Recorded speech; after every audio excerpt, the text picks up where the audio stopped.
నమస్తే. ఈనాడు తెలంగాణలో ఉన్నటువంటి ఒక దరిద్రపు గొట్టు, ఒక పనికిమాల కాంగ్రెస్ ప్రభుత్వము యొక్క చేస్తున్నటువంటి ఈ యొక్క కపట రాజకీయం వల్ల తెలంగాణ ప్రజల యొక్క భవిష్యత్తు అగమ్య గోచరంగా తయారైంది. రానున్న రోజు లోపల సూపర్ ఎలినినో ఎఫెక్ట్, పసిఫిక్ మహాసముద్రంలో ఏర్పడిన సూపర్ ఎలినినో ఎఫెక్ట్ వల్ల తీవ్రమైనటువంటి కరువు పరిస్థితులు రానున్న రోజుల్లో, అంటే నెక్స్ట్ 5 to 10 years మనకు తీవ్రమైన కరువు ఏర్పడేటువంటి పరిస్థితి ఉంది. ఇక సాగునీరు పక్కకు పెట్టండి, తాగునీరు దొరక్కనే చాలా మంది, అంటే పశు సంపద కావచ్చు, ప్రజలు కావచ్చు, చనిపోయేటువంటి ప్రమాదం కూడా ఏర్పడింది.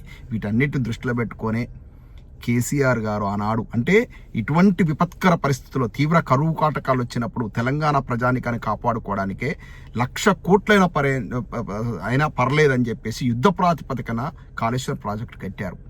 ఎస్, తెలంగాణ సిద్ధించిన తర్వాత, ఈ ప్రాజెక్ట్ కట్టిన తర్వాత తెలంగాణ లోపల మనం చూసాం జలకళ, అంటే చెరువులు కూడా నడి ఎండాకాలంలో కూడా మత్తళ్ళు పోసినటువంటి వైనాన్ని మనం చూసాం. దానికి తోడు కాలం కూడా మంచిగా అయింది.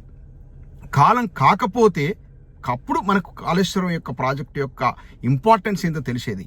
ఇవాళ తాగునీటి కోసం మన దగ్గర పక్కన ఉన్నటువంటి చెన్నై, అంటే మద్రాసు నగరం, మనకు తెలుగు గంగ ప్రాజెక్టుకు వాళ్ళు స్వయాన ఫండింగ్ చేసేసి మన దగ్గర కృష్ణా జలాలను తీసుకుపోయిన ఉదంతాన్ని చూసాం. అలాగే అక్కడ సుమారు కొన్ని వేల కోట్ల రూపాయలు ఖర్చు పెట్టి సముద్రపు నీటిని మంచినీటిగా మార్చుకొని వాళ్ళు చెన్నై నగరానికి మంచినీళ్ళు అందిస్తున్నారు. అంటే తాగునీరు కోసం ఎన్ని వేల కోట్లైనా ఖర్చు పెట్టడానికి ప్రభుత్వాలు వెనకాడట్లేవు. సాక్షాత్ మిడిల్ ఈస్ట్లో దుబాయ్, సౌదీ అరేబియా అటు పోయి చూస్తే వాళ్ళకు డ్రింకింగ్ వాటర్ ఉండదు, వాళ్ళకి ఆయిల్ పడుతుంది, ఆయిల్ బావులు ఉంటుంది తప్ప డ్రింకింగ్ వాటర్ ఉండదు. కానీ సముద్రం పక్కనే ఉంటుంది. సముద్రం నీటిని మంచినీటిగా చేసుకోవడానికి వాళ్ళు సరాసరి 2030 వరకు వాళ్ళ ఎస్టిమేషన్ ఎంత తెలుసా ఖర్చు పెట్టేది?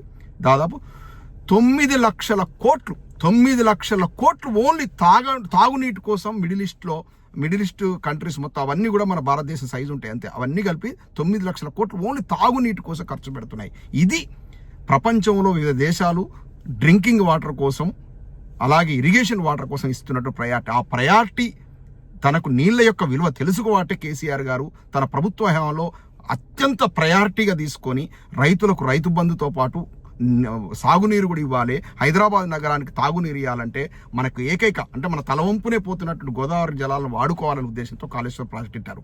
ఈ కుహనా కాంగ్రెస్, ఈ జాతీయ పార్టీలు, బీజేపీ, కాంగ్రెస్ ఎన్ని విమర్శలు చేసినా ఇలా ప్రాణధార ఏదైతే ఉందో తెలంగాణ ప్రజానికానికి కాళేశ్వరం ప్రాజెక్ట్, రానున్న రోజుల లోపల కాళేశ్వరం ప్రాజెక్ట్ యొక్క ఇంపార్టెన్స్ అంతా ఇంత ఉండదు. ఎందుకంటే వచ్చే 10 ఏళ్ళు తీవ్ర కరువు కాటకాలు ఏర్పడబోతున్నాయి. కానీ కేసీఆర్ గారికి ఎక్కడ పేరు వస్తుందో ఈ కాళేశ్వరం ప్రాజెక్టు వాడితే అనే ఉద్దేశంతో ఈ యొక్క దద్దమ్మల కాంగ్రెస్ ప్రభుత్వం ఏం చేస్తుంది, ఇలా కన్నేపల్లి పంప్ హౌస్ దగ్గర గోదావరిలో వాటర్ లేదు, కృష్ణాలో వాటర్ లేదు, ప్రాణహిత నీళ్ళు వస్తున్నాయి. ఎక్కడో మధ్యప్రదేశ్లో చంబల్ లోయలో వర్షం పడ్డా కూడా అక్కడికి నీళ్ళు వస్తాయి. ప్రాణహిత ఆ దగ్గరికి నీళ్ళు వస్తాయి. ఆ ప్రాణహిత నీళ్ళు ఇప్పుడు కన్నెపల్లి పంప్ హౌస్ దగ్గర నుంచి పోతా ఉన్నాయి. రోజు 1,00,000 క్యూసెక్కులు పోతున్నాయి. ఆ నీటిని గనక మనం ఈ పైకి అన్నారం, సుందిల్లా, ఎల్లంపల్లికి కనుక మనం పంపింగ్ చేసినట్లయితే ఎల్లంపల్లి నుంచి డైరెక్ట్ హైదరాబాద్కు డ్రింకింగ్ వాటర్ వస్తుంది. ఇవాళ మన గుడ్ థింగ్ ఏంటంటే మిషన్ భగీరథ ద్వారా తెలంగాణలో ఉన్న ప్రధాన జలాశయాలు మొత్తం కూడా కనెక్ట్ చేయబడ్డాయి. అంటే ఎప్పుడైతే ఎల్లంపల్లికి నీళ్ళు వస్తాయో మొత్తం తెలంగాణలో ఉన్న అన్ని పల్లెలకు, అన్ని పట్టణాలకు కూడా డ్రింకింగ్ వాటర్ వస్తుంది. అదేవిధంగా కొంచెం ఎక్కువ సమృద్ధిగా వర్షాలు గోదావరిలో పడ్డట్టయితే ప్రతి ఎకరాకు సాగునీరు వస్తుంది.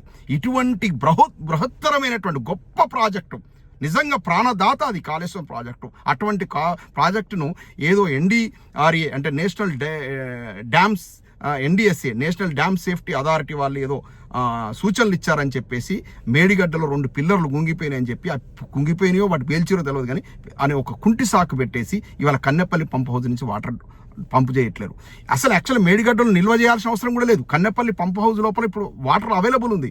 డైరెక్ట్ పంపు చేయొచ్చు అన్నారం నుంచి సుందిలకు చేయొచ్చు, సుందిల నుంచి ఎల్లంపల్లికి చేయొచ్చు, ఎల్లంపల్లి నుంచి హైదరాబాద్ జంట నగరాలకు వాటర్ ఇవ్వచ్చు. అదేవిధంగా ప్రతి రిజర్వాయర్ని నింపొచ్చు. అదేవిధంగా తెలంగాణ లోపల ఎటువంటి నీటి ఎద్దడి ఏర్పడకుండా కాపాడుకోవచ్చు. ఇప్పుడు మొత్తం కూడా నైరుతి ఋతుపవనాలు మొత్తం కూడా పారిపోయినాయి. మొత్తం ఈ ఎల్నినో దెబ్బకు రానున్న రోజుల లోపల వర్షాలు పడే పరిస్థితి కనపడట్లే. తాగునీరు దొరక్క చచ్చిపోయే పరిస్థితి వచ్చేటువంటి ప్రమాదం ఉంది. అయినా ఈ కాంగ్రెస్ సన్నాసులకు అర్థం కావట్లేదు. వీళ్ళకు రాజకీయమే ప్రధానము. కేసీఆర్ గారికి పేరు రావద్దు. కేసీఆర్కి పేరు రాకున్నా పర్లేదురా నాయన, ఫస్ట్ ప్రజల ప్రాణాలను కాపాడండి. మీకు ఒక అధికారం ఇచ్చారు, 2.5 ఏళ్లలో సర్వనాశనం చేసారు తెలంగాణను. ఒక్క ప్రాజెక్టు కట్టిర్రా విధవరారా మీరు? ఒక్క ప్రాజెక్టు, ఒక్క బిల్డింగ్ కట్టిర్రా? దాదాపు 3-4 లక్షల కోట్ల అప్పులు పట్టుకొచ్చారు, తెలంగాణ సర్వనాశనం చేస్తారు. ఇవాళ మీ రాజకీయాల కోసం కేసీఆర్ గారికి పేరు వస్తుందనే ఉద్దేశంతో కాళేశ్వరం ప్రాజెక్టును పండబెడుతున్నారు. అక్కడ నీళ్లు, ప్రాణహిత నీళ్లు రోజు 1,00,000 క్యూసెక్కులు కన్నెపల్లి పంపు ద్వారా కిందికి పోతా ఉన్నాయి, వృధాగా పోతా ఉన్నాయి, సముద్రాలు కలుస్తూ ఉన్నాయి. ఇటువంటి గడ్డు పరిస్థితుల్లో ఆ వాటర్ను పంప్ చేసేసి ఈ యొక్క అన్నారం, సుందిల్లా, ఎల్లంపల్లి నింపి హైదరాబాదుతో పాటు మన తెలంగాణలో ఉన్నటువంటి ప్రతి పల్లెకు, ప్రతి ఒక్కరికి తాగునీరు దొరికే విధంగా చెయ్యాలని విన్నవించుకుంటున్న రాజకీయాలు పక్కకు పెట్టండి. మేధావులార గలమెత్తండి, మన యువత గలమెత్తండి, రైతులార గలమెత్తండి. ఈ దద్దమ్మల కాంగ్రెస్ ప్రభుత్వాన్ని నిలదీయండి. ఇలా కన్నెపల్లి పంప్ హౌస్ అర్జెంటుగా ఆన్ చేయాలి. ఈ యొక్క కాళేశ్వరం ప్రాజెక్టులో భాగమైనటువంటి ఈ యొక్క వివిధ రకాల ప్రాజెక్టులన్నీ కూడా నీళ్లు నింపేసి ప్రజలకు తాగునీరు, అదేవిధంగా సాగునీరు ఇవ్వాలని విన్నవించుకుంటున్నాను. జై తెలంగాణ. దశాబ్దాలుగా పరిపాలించిన కాంగ్రెస్ ప్రభుత్వము, టీడీపీ, సీమాంధ్రుల పాలన లోపల తెలంగాణ పూర్తిగా నిర్లక్ష్యం చేయబడ్డది. 2014-15 గణాంకాలు చూస్తే తెలిసిపోతుంది. అప్పుడు మన యొక్క వరిధాన్యం యొక్క దిగుబడి ఎంత తెలుసా? మన తెలంగాణ పండింది కేవలం 44 లక్షల మెట్రిక్ టన్నులు.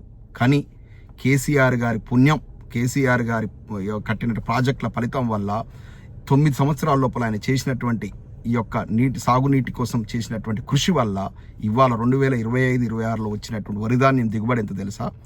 150 లక్షల మెట్రిక్ టన్నులు. ఎక్కడ 44 లక్షల మెట్రిక్ టన్నులు, ఎక్కడ 150 లక్షల మెట్రిక్ టన్నులు. దాదాపు 5 రెట్లు వరిధాన్యం పెరిగింది.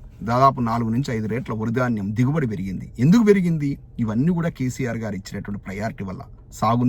సాగునీటిని ప్రతి ఎకరాకు అందించి రైతుకు తోడ్పాటును ఇవ్వడం వల్ల వరిధాన్యం దిగుబడి ముబ్బడిగా పెరిగింది.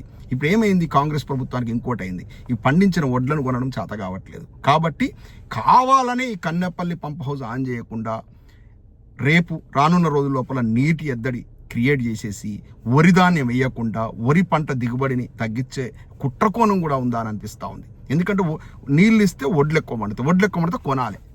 చేతగాని దద్దమ్మల ప్రభుత్వం కాంగ్రెస్ ప్రభుత్వం. అక్కడ బీజేపీ అట్నే ఉంది, ఇక్కడ రాష్ట్ర ప్రభుత్వం అట్నే ఉంది. కాబట్టి కావాలనే రైతులను ఇబ్బంది కలిగించేటువంటి కుట్రకోణం ఏమైనా ఉందా కూడా అనిపిస్తూ ఉంది. దీని మీద ప్రజలంతా కూడా గలమెత్తాల్సిన అవసరం ఉంది. ఇది మన తెలంగాణలో జరుగుతున్నటువంటి కాంగ్రెస్ దద్దమ్మల ప్రభుత్వం చేస్తున్నటువంటి నిర్వాకం.